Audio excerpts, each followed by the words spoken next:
আমাদের বাড়িতে যদি ঝাঁট দেওয়া শুরু করি, এক বালতিখানে বালি বেরোবে। হ্যাঁ, ঠিক শুনেছ। আর কথাটা আমি মিথ্যে বলছি না সত্যি বলছি। পুরো ভিডিওটা দেখে কমেন্ট করে জানিও। So hello everyone, good morning. আমি মল্লিকা চলে এলাম আর একটি ব্লগ ভিডিও নিয়ে। যেহেতু আমি গ্রামের বউ, সেহেতু আমার দৈনন্দিন কাজগুলো তো একই থাকার কথা, কিন্তু তার মধ্যেও নতুনত্ব কিছু থাকে যেগুলো আমরা প্রতিনিয়ত করি না। তাই আজকের সেই কাজগুলি আমি তোমাদের সঙ্গে শেয়ার করলাম। অবশ্যই ভিডিওটি শেষ অবধি দেখো, তোমাদের অবশ্যই ভিডিওটি ভালো লাগবে দিতে। আর আমাকে চলে যেতে হবে দোকানে, সেহেতু আগে আমি চানটা করে ফেলেছি।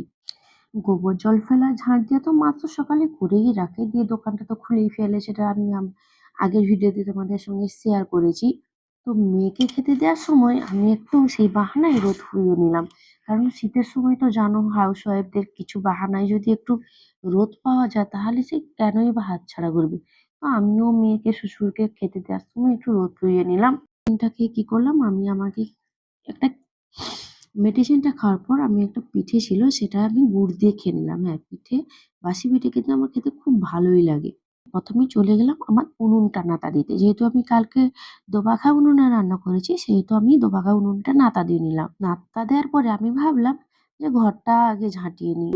বারান্দা, ব্যালকনি এগুলো ঝাঁট দিয়ে নিলাম। দিয়ে নিজের ঘরটা ঝাঁট দেওয়ার সময় মনে হলো না, বিছানাটা আগে একটু গুটিয়ে নিই।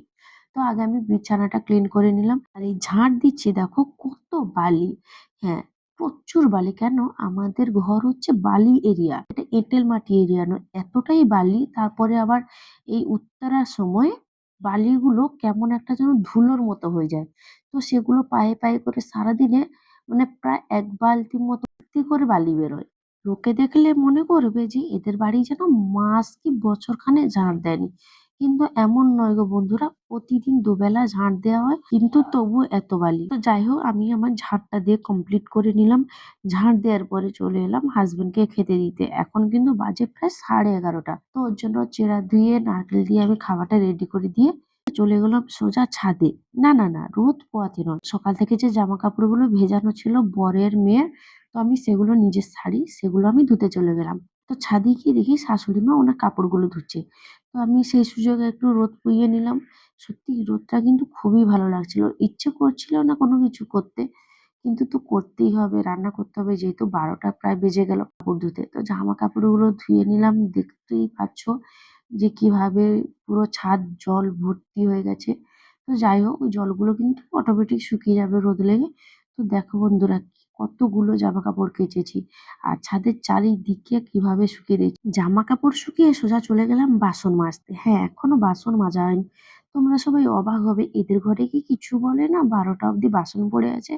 হ্যাঁ গো, আমাকেও শুনতে হয়।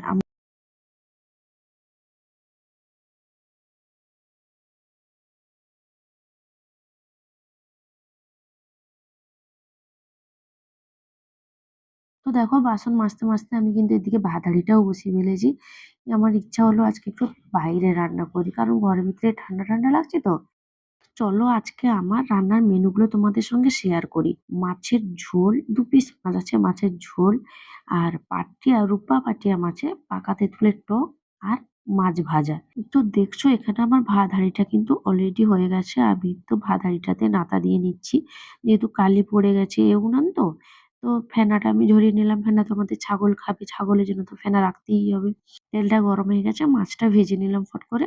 মাছটা ভাজার পরে কি করলাম, আমি পাটিয়া মাছটা ভেজে নিলাম। পাটিয়া মাছটা ভাজা হয়ে গেলে ওই তেলের মধ্যে জাস্ট একটু ফোড়ন দিয়ে আমি পাকা তেঁতুলের জলটা চিনি হলুদ দিয়ে রেডি করে রেখেছিলাম, তো আমি ওই জলটা ঢেলে দিলাম ওর মধ্যে। তো দেখো টকটা প্রায় হয়ে গেছে, নামিয়ে নেব। তো তেল দিয়ে গরম মশলা একটু প্রথমে দিয়ে দিলাম, দিয়ে পেঁয়াজ বাটা, আদা রসুন বাটা, টমেটো বাটা দিয়ে ওটা আমি ঝোলটা করিয়ে নিলাম। তো দেখো ঝোলটা আমার এখানে কমপ্লিট। এবারে কড়াটা ধুয়ে আমি ভালো করে করে নেবো মাছের ভাজা। তো ব্লগটি তোমাদের কেমন লেগেছে অবশ্যই কমেন্ট করে জানিও। কমেন্ট করলে আমার ভালো লাগবে।